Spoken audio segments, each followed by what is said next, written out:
கிரி sir என்கிட்ட வந்து சொல்லும் போது, பல்லாவரம்ல பிரியாணிக்காக ஒரு ஒய்ஃப் வந்து ஒரு குழந்தையே கொன்னுட்டாங்க அப்படின்னு சொல்லி ஒரு நியூஸ் எல்லாம் நம்ம பார்த்தோம். சரி, அதை ஏன் மக்களுக்கு சொல்லக்கூடாது? இந்த மாதிரி வாழவே வாழாதீங்க. இப்படி இது இல்ல வாழ்க்கை. ரொம்ப அழகான உலகத்துல, சின்ன உலகத்துல ரொம்ப அழகான வாழ்க்கை இருக்கு. அத தேவையில்லாம சில விஷயங்களுக்காக கெடுத்துக்காதீங்க அப்படின்னு சொல்லக்க விரும்புறேன். ரொம்ப நன்றி. யூடியூப்ல பேசுற விஷயம் வந்து சினிமாவில் வர்ற பெண்கள் 90% பேர் அட்ஜஸ்ட்மெண்ட்டுக்கு ஆளாகிறாங்க அப்படின்னு சொன்னேன். என்னுடைய கருத்தை இந்த படம் முதல்ல ஆதரிக்குது. பெண்களுக்கு வந்து ஆசைகள் அதிகமான நிச்சயமாக அவங்க அடுத்த கட்டம் தன்னுடைய உடம்பை விற்கிறது தான் போகிறாங்கிறதான் படம். இதில் வந்து பெண்கள் விரும்பியே அந்த தொழிலை ஏற்றுக்கிறாங்கங்கிற காமிக்கிறது கொஞ்சம் மனசுக்கு வருத்தமாக தான் இருந்துச்சு.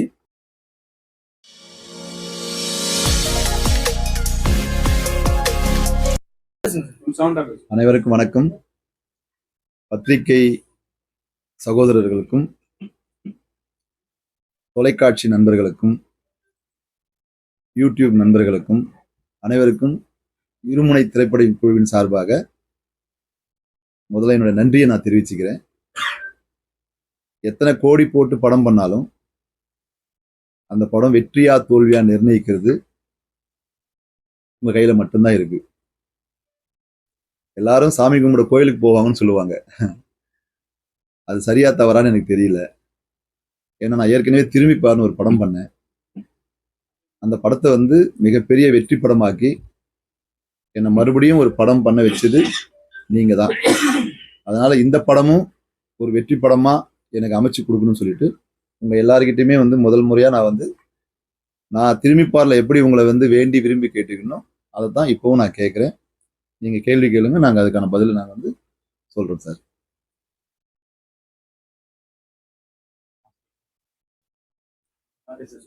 வந்திருக்க அனைவருக்கும் வணக்கம். இருமுனை திரைப்படம் பார்த்தேன். எனது சகோதரர் கிரி அவர்கள் வந்து ஏற்கனவே திரும்பி பாருன்னு ஒரு படம் ரொம்ப அற்புதமாக நடிச்சிருந்தாங்க. ரொம்ப லைக் பண்ணேன். இந்த படத்துலையும் நிறையா நல்லா நடிச்சிருக்காரு. நமக்கு மக்களுக்கு தேவையான கதையை வந்து அதை சொல்லியிருக்காரு. எப்படி இருக்கக்கூடாது அப்படிங்கிறதுக்கான ஒரு உதாரணமான படமாக நான் எடுத்துக்கிறேன் இதை. இப்படி இருந்தால் இதான் நடக்கும். ஒரு குடும்பம் நல்ல சந்தோஷமாக இந்த குடும்பத்தை எது பிரிக்குது? ஒன்று வேலை இல்லாத திண்டாட்டம் அப்படின்னு ஒரு இது, அப்புறம் காசு, அதுக்கப்புறம் மோகம், இது மாதிரி நிறையா விஷயங்கள் வந்து இன்னைக்கு நாட்டில் நிறையா நடந்துக்கிட்டு இருக்கு. அதை ஒரு திரைப்படமாக எடுத்திருக்காரு. ரொம்ப நமக்கு பாவமாகவும் இருக்குது, சில சமயம் பரிதாபமாக இருக்குது, சில சமயம் கோபமாகவும் இருக்குது. இது எல்லாமே ஒன்றா எடுத்திருக்காரு. இது வந்து மக்கள்கிட்ட போய் சேர்க்கணும். அது உங்களோட நீங்கள் தான், உங்களால் தான் முடியும். அது அண்ணன் சார் சொன்ன மாதிரி ஒரு திரைப்படம் வெற்றியும் தோல்வியும் பத்திரிகையாளர் கையில் தான் இருக்குது. நீங்களும் படம் பார்த்தீங்க. இதை வந்து எல்லாரும் தேட்டரில் தான் பார்க்கணும். ஏன்னா தேட்டரில் ஏன் பார்க்கணும்னு சொல்கிறேன்னா, ஒரு சிரிக்கிறதாலும் சரி, அழுகிறதா இருந்தாலும் சரி, ஒட்டுமொத்தமாக ஒரு கூட்டமே இருக்கும்போது அதில் ஜாதி, மதம், இனம் எதுவுமே இல்லாமல் அந்த படம் பார்த்துக்கிட்டு இருக்கோம். அது வந்து நம்ம உடம்புக்கும் உள்ளத்துக்கும் ஒரு சந்தோஷமான விஷயம். அதனால தான் தேட்டரில் படம் பார்க்க அந்த காலத்தில் வந்து பாவு குத்துன்னு ஒன்று வச்சாங்க, அப்புறம் நாடகம் வச்சாங்க, அதுக்கப்புறம் திரைப்படம் ஆச்சு. ஸோ அதே மாதிரி இது ஒரு படம் எடுத்திருக்காங்க. என்னை பொறுத்த வரைக்கும் நான் இதில் என்ன புரிஞ்சுக்கிட்டேன்னா, எல்லாருமே ஒழுக்கமாக இருக்கணுங்கிறது தான் முதல் விஷயம். ஒழுக்கமாக எல்லாம் இருந்தால் நாடு நல்லாயிருக்கும். ஏன்னா நம்ம ஒரு 50-60 வருஷத்துக்கு முன்னாடி பார்த்தீங்கன்னா, கணவன் மனைவிக்குள்ள அப்படி இருக்கும். 2 பேருக்குலாம் விட்டு கொடுத்து வாழ்றதெல்லாம் நிறையா இருக்கும். அதாவது சாப்பாடு இருக்காது, தூங்குறதுக்கு இடம் கிடைக்காது. அப்படி இருந்தால் கூட அதை வந்து நம்ம அதை எதை பற்றியும் சிந்திக்காமல் நம்ம கணவன் நல்லா இருக்கணும், மனைவி நல்லா இருக்கணும், கணவனும் இது மாதிரி குழந்தைங்க எல்லாம் நல்லா இருக்கணும் தான் நினச்சிட்டு இருப்பாங்க. அந்த காலத்தில் 10 குழந்தை 12 குழந்தை பெற்றுக்கிட்ட காரணம் அதுதான். இப்போ ஒரு சின்ன விஷயத்துக்காக கூட ஒரு கோவப்படுறாங்க. அந்த விஷயங்கள் வந்து இந்த படத்தில் வச்சிருக்காரு. இந்த மாதிரி கோவப்படக்கூடாது, இப்படி பட்டா இது மாதிரிலாம் நடக்குங்கிறது உதாரணமான ஒரு படமாக இருக்குது. நம்ம கிரி அவர்கள் இப்போ ஃபர்ஸ்ட் டைம் டைரக்ஷன் பண்ணியிருக்காங்க, பாடல் எழுதியிருக்காங்க, நடிச்சிருக்காரு. வாழ்த்துக்கள் சார். இந்த படமும் பழைய படம், அந்த படம் மாதிரி வெற்றி பெற மனமார்ந்த வாழ்த்துக்கள். ஹீரோயின் மேடம் நல்லா நடிச்சிருக்காங்க, அழகாகவும் இருக்காங்க. யார் செய்த என்ன தங்கச்சி அப்படின்னு சொல்கிறேன். அது வேறு, அவர் என்ன வேறு என்ன நினைக்க போகிறாரு. நல்லா இருக்காங்க. இந்த குழந்தை ஒவ்வொரு ரியாக்ஷனாக எனக்கு ரொம்ப பிடிச்சி. அந்த குட்டி குழந்தை இல்லை, அந்த அப்பா வருவாங்க, அம்மா வருவாங்கன்னு காத்திருந்த அந்த நேரத்தில் அந்த குழந்தையோட ரியாக்ஷன் ரொம்ப அற்புதமாக இருந்துச்சு. எல்லாருக்கும் பாராட்டுகள் தெரிவிச்சுக்கிறேன். இதில் ஒர்க் பண்ண அத்தனை டெக்னீஷியனுக்கும் பாராட்டுகள் தெரிவிச்சுக்கிறேன். சில இடத்துல குறைகள் இருக்குது, எனக்கும் மனசில் இருக்குது. அதை நான் தனியாக அவர்கிட்ட சொன்னேன். அடுத்த படத்தில் அதையும் திருத்திக்கிட்டு இன்னும் நல்ல படமாக இருக்கும். நன்றி, வணக்கம். கிரி சாரோட எனக்கு அவரோட ப்ரொடக்ஷன்ல திரும்பி பாருன்னு ஒரு மூவி வித்யா பிரதீப்போட ஃப்ரெண்டாக பண்ணியிருக்கேன். அது ஒரு நல்ல எக்ஸ்பீரியன்ஸ். அதுக்கப்புறம் சார் வந்து இந்த ஸ்டோரி என்கிட்ட சொன்னப்போ எனக்கு ரொம்ப பிடிச்ச ஒரு இடம் வந்து எங்கள் அம்மா சின்ன வயசில் எனக்கு நிறைய சொல்லிக் கொடுப்பாங்க. எனக்கு 9 வயசு இருக்கும்போது எங்கள் அப்பா தவறிட்டாங்க. அப்போலேருந்தே இப்போ எனக்கு வந்து கூட இன்னொரு தங்க. ஸோ பொம்பளை பிள்ளைங்க வந்து எல்லாத்துலேயும் சாட்டிஸ்ஃபேக்ஷன் இருக்கணும், எல்லாத்தையும் திருப்தி ஆயிடணும். திருப்தி ஆகலைன்னா நிறைய தவறான விஷயங்கள்ல போயிடுவீங்க. அதனால கிரீடி இருக்கவே கூடாது எந்த விஷயத்துலையும். சின்ன வயசுலேருந்து சொல்லி சொல்லி சொல்லி கொடுத்து வளர்த்தாங்க. ஸோ இதில் இந்த படத்தில் பார்த்துருப்பீங்க என்னோட அந்த ஒரு கேரக்டர். அது பார்த்தீங்கன்னா முழுக்க முழுக்க இது பத்தலை, எனக்கு இன்னும் கொஞ்சம் வேணும், இதுவும் பத்தலை, எனக்கு இன்னும் கொஞ்சம் வேணும் அப்படின்னு சொல்லி ஒரு வாழ்க்கையை ஒரு பெண் எவ்வளோ மோசமா கெடுத்துக்க முடியும், அவளோட வாழ்க்கையே எப்படி குழந்தை குடும்பம் எப்படி அழிக்க முடியுன்றதுக்கு ஒரு பெரிய உதாரணமா அந்த படம் அப்படின்னு சொல்லி சொன்னாரு. இது எல்லா மக்களுக்கும் போய் சேரணும்னு நான் நினைச்சேன். எதனாலன்னா நிறைய நியூஸ் பார்க்குறோம், இது நடக்காம இல்லை.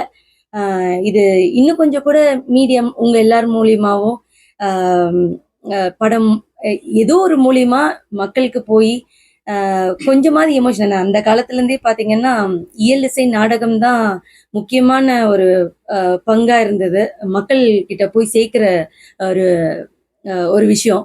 ஸோ இது வந்து சொன்னா இது ஒரு நல்ல விஷயமா. ஏன்னா இவரு கிரி சார் என்கிட்ட வந்து சொல்லும் போது பல்லாவரம்ல பிரியாணிக்காக ஒரு ஒய்ஃப் வந்து ஒரு குழந்தையே கொன்னுட்டாங்க அப்படின்னு சொல்லி ஒரு நியூஸ் எல்லாம் நம்ம பார்த்தோம். சரி, அதை ஏன் மக்களுக்கு சொல்லக்கூடாது, இந்த மாதிரி வாழவே வாழாதீங்க, இப்படி இது இல்லை வாழ்க்கை, ரொம்ப அழகான உலகத்துல, சின்ன உலகத்துல ரொம்ப அழகான வாழ்க்கை இருக்கு, அதை தேவையில்லாம சில விஷயங்களுக்காக கெடுத்துக்காதீங்க அப்படின்னு சொல்லக்க விரும்புறேன். ரொம்ப நன்றி.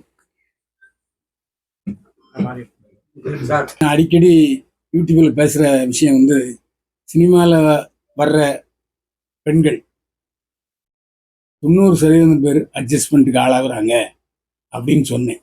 என்னுடைய கருத்தை இந்த படம் முதல்ல ஆதரிக்குது. பெண்களுக்கு வந்து ஆசைகள் அதிகமான நிச்சயமாக அவங்க அடுத்த கட்டம் தன்னுடைய உடம்பை விற்கிறது தான் போகிறாங்கிறதான் படம். இதில் வந்து பெண்கள் விரும்பியே அந்த தொழிலை ஏற்றுக்கிறாங்கங்கிற காமிக்கிறது கொஞ்சம் மனசுக்கு வருத்தமாக தான் இருந்துச்சு.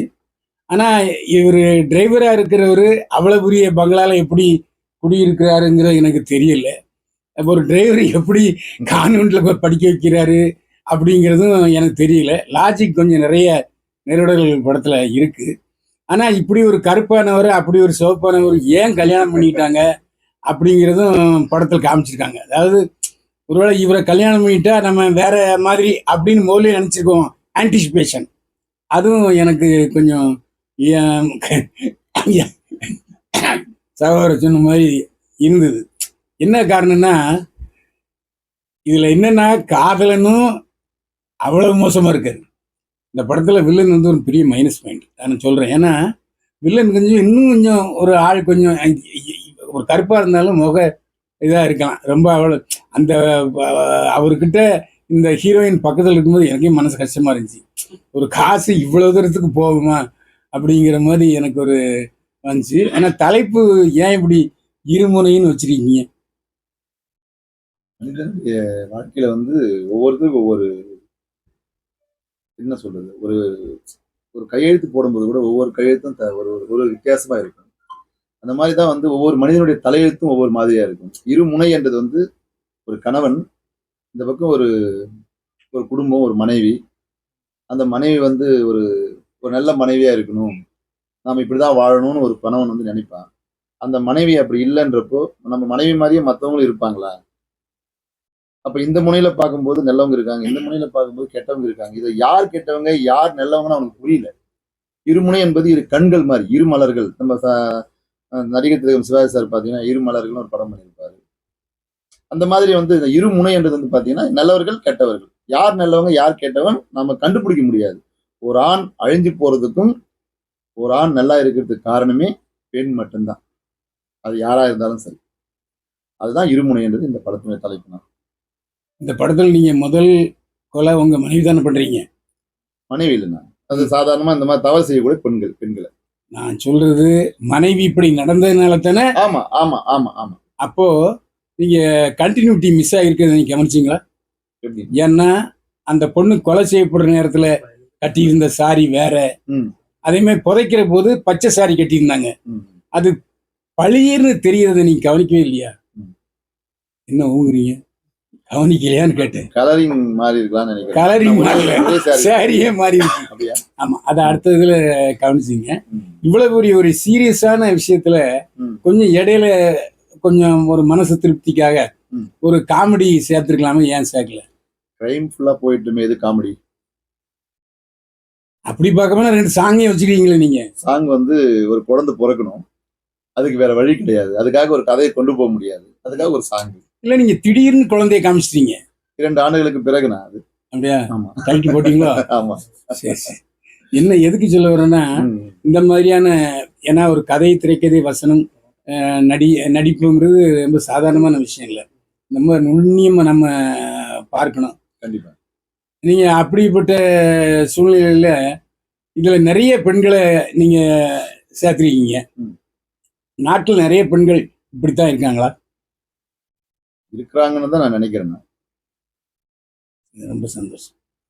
இல்ல அப்படி சொல்ல முடியாது. சில பெண்கள் இருக்காங்க, நிறைய பேர் அப்படி நிறைய தான் பேர் சொல்ல முடியாது. அதான் இருக்காங்க. சில பேர் இருக்கிறதுனால தானே இருக்காங்க. வந்து இப்ப டெய்லி நம்ம பேப்பர் படிக்கிறோம் இல்லைங்களா? அதான் டெய்லி சில நீங்க பேர் எந்த நியூஸ் பேப்பர் ஓபன் பண்ணாலும், எந்த சேனல் பார்த்தாலும், எங்க 850 பார்த்தாலும் கோடி வந்து மக்கள் இருக்காங்க. அதுல வந்து இந்த மாதிரி சில பேர் விஷயங்கள் நடக்குது. அதை தவிர்த்து இப்ப பாலியல் பலாத்காரம் நிறைய வந்துடுச்சு. இல்லாத நாட்களே கிடையாது. நம்ம பேப்பர்லயோ இல்ல பாலியல் பலாத்காரத்தே இந்த படத்தை சொல்லல. சொல்லல. இது அதான் இது சொல்றேன். பலாத்காரமே இல்லை, அவங்க விரும்பிதான் போறாங்க. விரும்பிதானா நம்ம பாக்குறோம் இல்லைங்களா? கள்ளக்காதலுடன் சேர்ந்து மனைவி கணவனை கொன்றாள். சார், தனிப்பட்ட முறையில் நீங்க பாதிச்சிருக்கீங்க. அவங்க வந்து சமூக சார்ந்த பெண்கள், சரிங்களா? அவங்களா ஒரு விருப்பப்பட்டு அவங்க போறாங்க, அவங்க சம்பாதிக்கிறாங்க, அவங்களை கொல்றதுக்கு எந்த விதத்துல சரியா இருக்கு? இந்த மாதிரி அவனை டிஸ்டர்ப் பண்றதுன்னா அவன் இல்ல, சைக்கோ. நீங்க அவங்க யாரும் டிஸ்டர்ப் பண்ணல, சரிங்களா? அவங்களா தேர்ந்தெடுத்து போறாங்க. நீங்க தான் அவங்க டிஸ்டர்ப் பண்ற மாதிரி, கொலை பண்ற மாதிரி காட்டுறீங்க. ஏன் இப்ப வந்து பெண்கள் தான் தப்பு பண்றாங்களா? அப்ப பசங்களும் இருக்காங்களா? பசங்க ஏன் கொலை பண்ணல? நீங்க அடுத்த படத்துல காமிச்சிடலாம்னா பண்ணுவீங்க, அடுத்த படத்துல கண்டிப்பா பண்ணிடலாம். அதுக்கான ஒரு ஸ்கிரிப்ட் எழுதி, எந்த ஆண்கள் தவறு செய்யறாங்க அதுக்கு ஒரு ஸ்கிரிப்ட் பண்ணிடுவோம். நான் பெண்கள் தவறானவன்னு சொல்ல வரல. தவறு செய்யறதுக்கு காரணம் ஆண்களா பெண்களா? பெண்கள் இதுதான் அந்த இந்த காரணம். இந்த படத்தை இந்த பொறுத்தவரைக்கும் படத்தை பார்க்கணும். எனக்கு பெண்கள் தான் வருது. ஏன்னா அவங்க ஆண்கள் எந்த இடத்துலயும் துன்புறுத்தல. இவன் கேட்கறா, அவன் கொடுக்குறான், அவ்வளவுதான். கிவ் அண்ட் டேக் பாலிசி, அவ்வளவுதான். இவன் எதிர்பார்க்கறத அவ கொடுக்குறா, அவ எதிர்பார்க்கறத இவன் கொடுக்குறான், அவ்வளவுதான். இதுல ஒண்ணும் பெண்களை வந்து கொலை பண்றீங்கன்னு சொல்லிட்டு ஒரு படத்துல வச்சிருக்கீங்க. மன்மதன் படத்துலயும் அதே மாதிரிதான் வந்து சிம்பு சார் வந்து பெண்கள் மட்டும் கொலை பண்ணுவாரு. அப்புறம் அவரே வந்து ஏதோ ஒண்ணு நடந்து செகண்ட் பார்ட் பண்ணாங்க, இன்னும் வரவே இல்லை. நீங்க வந்து அதிகமா சப்ஜெக்ட் ஏன் செலக்ட் பண்றீங்க? சமூக சார்ந்த ஏதாவது பண்ணிருக்காங்க. சமூக சார்ந்த ஒரு என்ன சப்ஜெக்ட் வந்த கதையை நீங்க திருப்பி பண்றீங்களே. வந்த கதை கிடையாது சார். ஆக்சுவலா வந்து சிம்பு வந்து பாத்தீங்கன்னா மன்மதன்ல வந்து மன்மதன் பெண்கள் தப்பு பண்ணும்போது அவங்கள போய் கொல்லுவாரு, சரிங்களா? ஆனா அவரோட பாதிப்பு வந்து அவர் லவ் பண்ணுவாரு. நீங்க வந்து பாதிப்பது நம்ம பெண்கள். வந்து ஆக்சுவலா வந்து பாத்தீங்கன்னா மன்மதன் வந்து இப்போ லேட்டஸ்டா வந்தது. பட் அதுக்கு முன்னாடி கமல் சார் கூட பண்ணிருப்பாரு. சிகப்பு ரோஜாக்குன்னு ஒரு படம், நீங்க பார்த்திருப்பீங்கன்னு நினைக்கிறேன். படம் எல்லாமே அந்த பேட்டர்ல நிறைய படங்கள் வந்திருக்கு.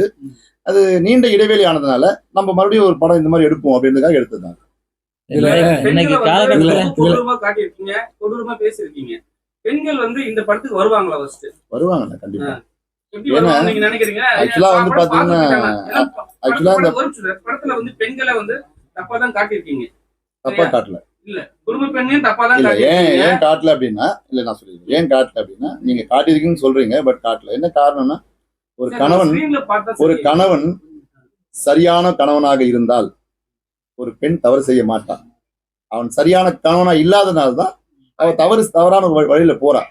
பட் அவனுக்கு வந்து நான் சரியான புருஷன், நீ தப்பு பண்ற அவன் நினைச்சிட்டான். அந்த பொண்ணு நினைக்கல. பட் இந்த கதையை பார்க்கறதுக்கு நமக்கு அப்படி தெரியும். ஆனா பட் வந்து நீங்க நம்ம நல்ல ஆழமா பார்க்கும்போது, ஒரு கணவன் சரியான கணவனா இருந்தால் மனைவி கண்டிப்பா தவறு செய்ய மாட்டான். நீங்க பேசும்போது சொன்னீங்க பத்திரிகையாளர்கள்லாம் கடவுள், நீங்க எல்லாம் அது சட்டத்தை நாங்க தூணுன்றப்ப, சமீபத்துல இப்ப மதிமுக கட்சி தலைவர் வைகோ அவர்களும் அவர் தொண்டர்களும் சேர்ந்து பத்திரிகையாளர்களை அவதூறாக பேசியும் அவர் தாக்குதல் பண்றாங்க. சென்னை பத்திரிகை மன்றம் வந்து கண்டனம் தெரிவிச்சிருக்கு. இதே ஒரு முன்னாடி மன்னிப்பு கேட்டாரா? இதுல முக்கியமான விஷயம் என்னன்னா படத்துல நீ அந்த வில்லன் வந்து அந்த கதாநாயகியை ஒண்ணுமே அதிகமா பண்ணல. ஆனா அந்த எக்ஸ்பிரஷன் வந்து ரொம்ப அதிகமா இருந்தது, கவனிச்சிங்களா? அது நல்லா இருந்தது. அதே ஒரு விஷயம். அந்த அந்த சமயத்துல எக்ஸ்பிரஷன் வந்து கதாநாயகி நல்லா இருந்தது. ஆனா வில்லன் தொடவே இல்லை. அது நீங்க கவனிச்சிங்களா? சென்சார் கட் பண்ணிடுவாங்கண்ணா. இல்ல இல்ல கரெக்ட் தான் நான் சொல்றேன். காமிச்சுன்னு வச்சுங்களேன், சென்சார் கட்டு ஒரு சின்ன சீலிங்க சென்சார் கட் பண்ணிட்டாங்க. நிறைய கட் பண்ணிருக்காங்க இதுல. ஓகேங்களா? பெண்களை தொட்டாலே சென்சார் பண்றாங்களா? கண்டிப்பா இல்ல இல்ல. அது சார், அதாவது ஓம் நமச்சிவாயன்னு ஒண்ணு வந்திருக்கு இல்லைங்களா? இது வந்து ஸ்கிரீன்ல கிடையாது. இல்ல சொல்றேன், ஓம் நமச்சிவாயன்னு ஒரு இது ஒண்ணு வரும். பட் அது வந்து அதுல இல்ல. அந்த மாதிரி பெண்களை வந்து தொடும்போது ஒண்ணு வந்து பாத்தீங்கன்னா ஒரு செடி கொடி முள் பூ அந்த மாதிரி காட்டுவாங்க. அந்த மாதிரி காட்டணும். அப்படி இல்லைன்னு வச்சுக்கோங்க, இவங்களை வந்து டைரக்டா வந்து தொடர மாதிரி காட்டினா அது தவறுன்னு சென்சார் போர்டு சொல்றாங்க. இப்ப நீங்க ஒரு வார்த்தை சொன்னீங்க, சரியான கணவனா நான் இல்லை அப்படின்னு படத்துல சொல்லிருக்கீங்க. இப்ப சொன்னீங்க இல்லையா? ஆமா. சரியான கணவன் இருந்தா சரியான மனைவியா இருப்பாங்க. அப்போ அந்த எக்ஸ்பிரஷன் என்ன காட்டுதுன்னா, நீங்க அந்த கதாநாயகியை சாட்டிஸ்பேக்ஷன் பண்ணலையோ அப்படின்னு எனக்கு தோணுது. அது வேற. அது வேறையா? வந்து ஆமான்னு சொல்லுங்க. இப்போ அது நீங்க வேற. தானே சொன்னீங்க. இப்போ அதாவது அது நீங்க வேற. சொன்னீங்களா?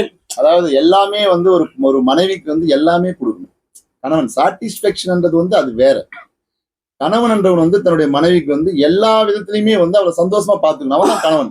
அவ கழுத்துல இருக்கிறது, காலில் இருக்கிறது, மூக்குல இருக்கிற வாயிலெல்லாம் கழட்டி வச்சுட்டான்னு வச்சுக்கலேன், இந்த காலத்துல எந்த மனைவியும் அதை ஏத்துக்க மாட்டாங்க.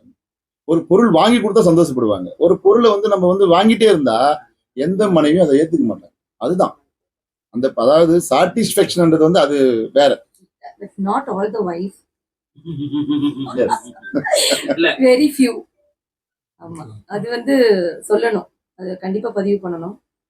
எல்லா மனைவியும் இப்படி இல்ல, இந்த மாதிரி கிடையாது. இருக்கிற கொஞ்சம் பேரு அப்படி இருக்காதீங்க. இது இது ஒரு உதாரணமா இருக்கட்டும். குடும்பம் அழிஞ்சிரும்ன்றதுக்கான ஒரு சின்ன உதாரணம் தானே தவிர்த்து நம்ம எல்லாம் ஆமா. எந்த எல்லார் வீட்லயும் எல்லா அம்மா தங்கச்சி அக்கா எல்லாரும் இருக்கும். நான் இருக்கேன், எல்லாருமே இருக்கும். ஸோ எல்லா ஒய்ஃபும் அப்படி கிடையாது. அது நான் எப்பயுமே அதை ஒத்துக்க மாட்டேன். ஸோ வெரி ஃபியூ கண்டிப்பா இருக்காங்க. நீங்க எல்லாரும் அதை ஒத்துட்டு தான் ஆகணும். ஏன்னா நீங்களே நிறைய எழுதுறீங்க, உங்களுக்கு தெரியாதது ஒன்றும் கிடையாது. உங்களை தாண்டி எங்களுக்கு தெரியாது, எங்களுக்கு ஒண்ணுமே தெரியாது. எல்லாமே உங்களுக்கு எங்களை விட நல்லா தெரியும். ஏன்னா எங்களுக்கு தெரியப்படுத்துறதே நீங்க எல்லாரும் தான். அப்படின்னும் போது கண்டிப்பா வெரி ஃபியூ இருக்காங்க தானே, கண்டிப்பா இருக்காங்க. இதுல அது என்னன்னா, நாங்க காமிச்சிருக்கோம். கதாநாயகனும் கதாநாயகியும் முரண்படுறாங்க. ஆமா. அதான் முக்கியமான விஷயம். ஏன்னா அவங்க பெண்களையும் மனைவிகளையும் ஆதரிக்கிறாங்க. இவருடைய கதையை சொல்லியிருக்காரு. சார், நீங்க சொன்னீங்க ஆண்கள் வந்து சரி வந்து நம்ம தமிழ்லயே இருக்காங்க, குடிக்கிறாங்க, அவங்க குடும்பத்தை பாத்துக்கிறாங்க, சம்பாதிக்கிறது கிடையாது. இதனால பெண்கள் வீட்டுக்கு வேலை செஞ்சு குடும்பத்தை காப்பாத்துறாங்க. ஏன் அது மாதிரி வந்து சில விஷயம் காட்டல நீங்க?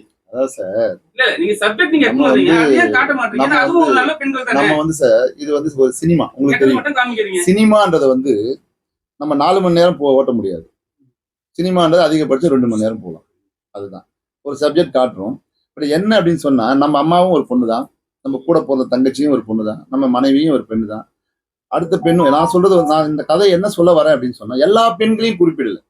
இப்படி சில பெண்கள் இருக்காங்க.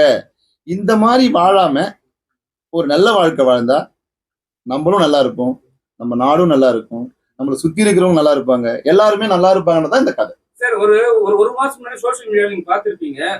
ஒரு மனைவியை வந்து ஒரு வீட்டுக்காரர் வந்து அவங்கள வந்து கத்தியில அறுத்துட்டு குழந்தையோட ஒரு ரீல்ஸ் போடுறாங்க. ஸோ இந்த காலகட்டத்தில் இது மாதிரி படம் வந்தா ஓரளவு நல்லா ரீச் ஆகும் சொல்லி இந்த டைம் ரிலீஸ் பண்ணிருக்கா? அப்படி கிடையாது. அப்படின்னு பார்க்க போனா, ஒரு 10 நாளைக்கு முன்னாடி ஒரு சம்பவம் நடந்தது. பெரம்பூர் ரயில்வே ஸ்டேஷன்ல தலையே இல்லாம ஒரு முண்டத்தோட வந்து ஒரு பாடி வச்சுட்டு போனாங்க. இல்ல சொல்றேன் சார், ஒரு ஆம்பளையை வச்சுட்டு போறாங்க. ஒரு பெண் கள்ளக்காதலனோடு சேர்ந்து கணவனின் தலையை வெட்டி வெறும் முண்டத்தோட வந்து வச்சுட்டு போயிட்டாங்கன்னு சொல்லிட்டு பேப்பர்ல வந்தது. அதுக்காக நம்ம படம் ரிலீஸ் பண்றேன்னு கிடையாது. நான் 2 மாசத்துக்கு முன்னாடி இந்த படம் ரிலீஸ் பண்ண வேண்டியது. நிறைய வந்து பிரச்சனைகள். இன்னைக்கு பாத்தீங்கன்னா சின்ன படங்களை வந்து எவ்வளவு பிரச்சனைன்றது வந்து நான் உங்களுக்கு சொல்ல வேண்டியது கிடையாது, உங்களுக்கு நல்லாவே தெரியும். இன்னைக்கு எனக்கு தெரிஞ்சு இந்த அரசு வந்ததுக்கு அப்புறமா என் படத்தை நான் 3 பிசினஸ் பண்ணிட்டேன். நான் வந்து புதுமுகத்தை வச்சுதான் பண்ணியிருக்கேன். பட் 3 ரைட்ஸ் நான் கொடுத்து வித்துட்டேன். நான் ஜெயிச்சுட்டேன். ஆமா, இதுவே எனக்கு ரொம்ப பெருமையா இருக்கு. ஆனா இதுக்குமே நான் திரும்பி படம் பண்ணும்போது அந்த படம் பிசினஸ் பண்றதுக்கு நான் பட்ட கஷ்டம் கொஞ்சம் நஞ்சம் கிடையாது. இது அத்தனை மீடியா முன்னாடி நான் கண் கலங்கி நான் பேசியிருக்கேன். அந்த ஒரு பிசினஸ் பண்ணணும்னாவே இன்னைக்கு பாத்தீங்கன்னா ஒரு ஆர்டிஸ்ட், ஒரு ஜூனியர் ஆர்டிஸ்ட் வச்சு ஒரு படம் பண்ணணும்னா அது எத்தனை கஷ்டம், எத்தனை பிரச்சனைகள் உங்களுக்கு நல்லாவே தெரியும். அவ்வளவு கஷ்டங்களை தாண்டி ஒரு படம் பண்ணும்போது, இந்த படம் நான் பண்ணும்போது பிசினஸ் பண்ண முடியுமா, எல்லாம் புதுசா இருக்காங்க, இது ஜெயிக்குமா ஜெயிக்காதான் நான் நினைக்கும் போது ஒரு டிஸ்ட்ரிபியூட்டர் வந்து படம் பார்க்குறாரு. இதே மாதிரிதான் வந்து அந்த படமும் பார்த்தாங்க. அது ஜெயிக்குமா நான் யோசிச்சுட்டே இருக்கும்போது டக்குன்னு வந்து ஒரு 3 பிசினஸ் முடிச்சுட்டாங்க. அதுக்காக முதல்ல வந்து இன்னைக்கு வந்து தமிழ்நாடு அரசியல்ல வந்து இருக்கிற சிஎம் வந்து இதன் மூலயமா நான் இந்த நன்றியை வந்து நான் ரொம்ப ரொம்ப வந்து அவருக்கு வந்து நான் நன்றி தெரிவிச்சுக்கிறேன். இதே மாதிரி என்ன மாதிரி சின்ன சின்ன சின்ன ப்ரொடியூசர்கள், சின்ன சின்ன டைரக்டர்ஸ் நிறைய பேர் இன்னைக்கு பாத்தீங்கன்னா ரொம்ப கஷ்டப்படுறாங்க. அதே மாதிரி வந்து நிறைய படங்கள் பண்ணிட்டு இன்னைக்கு வந்து பாத்தீங்கன்னா படங்களை ரிலீஸ் பண்ண முடியாம கஷ்டப்படுறாங்க. தியேட்டர்கள் ரிலீஸ் பண்ணா, அதாவது டிக்கெட் எடுத்தா மட்டும்தான் படம் ஓட்டுவோம், இல்லைன்னா வந்து அடுத்த ஷோவை எடுத்துருவோம் சொல்லிட்டு சொல்றாங்க. அது இன்னைக்கும் இந்த நிமிஷமும் அது இருக்கு. பட் அதையெல்லாம் தவிர்த்துட்டு சின்ன சின்ன படங்களை வந்து கண்டிப்பா வந்து இந்த அரசு ஆதரிக்கணும், அத்தனை பேருக்கும் நல்ல ஒரு வாழ்வு கொடுக்கணும் அப்படின்றதுதான் வந்து என்னுடைய இந்த இடத்துல நான் வைக்கிற கோரிக்கை. நான் என்னுடைய படம் நான் வியாபாரம் பண்ண மாதிரியே அத்தனை தயாரிப்பாளர்களும் அத்தனை வந்து டைரக்டர்ஸும் ஜெயிக்கணும்.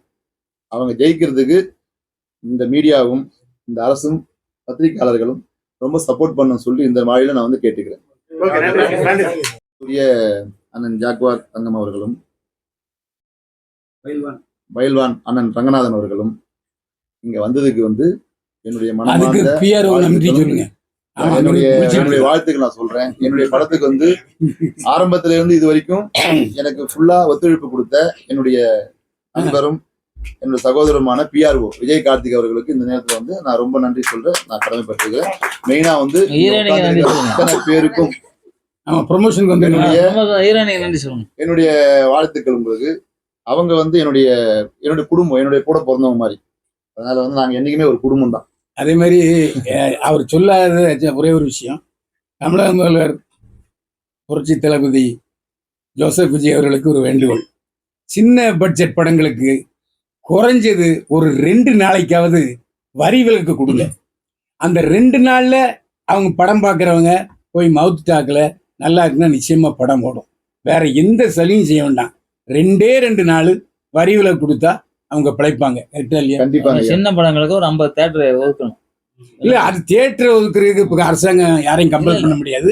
இதை செஞ்சாலே போதும். கொடுக்க மாட்டாங்க. அதாவது 2 நாள் நீங்க வரி விலக்கு கொடுத்தாலே அவங்க கண்டிப்பா அந்த படங்கள், நல்ல படங்கள் நிச்சயமா வெற்றி வரும். இது போன்ற படங்கள்